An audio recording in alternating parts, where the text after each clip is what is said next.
Welcome to Samba Samba. Enjoy the video. You start by opening Word and the document you want translated. Make sure you're signed into Office and that Office Intelligent Services are enabled so Word can call Google Translator via the web. Once done, select the paragraph or words you want translated. You can also place the cursor to translate the whole document later. This first action gets the content ready, prevents formatting loss, and ensures Word can communicate with an online translation service for best accuracy. Now perform the core translation step. In Review, choose Translate then Translate Selection or Document. Word may default to Microsoft Translator. If you prefer Google, copy the selected text and open Translate.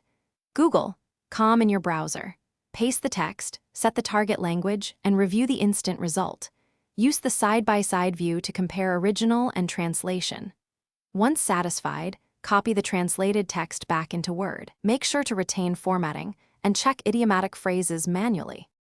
Finish by inserting the translated text into your document and reapplying styles where needed.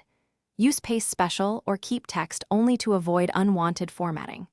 You should proofread for context, technical terms, and punctuation differences, since machine translation can mistranslate idioms.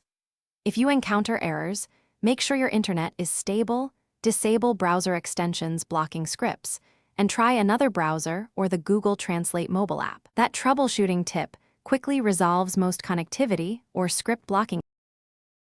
Thanks for watching. Consider subscribing if we helped you.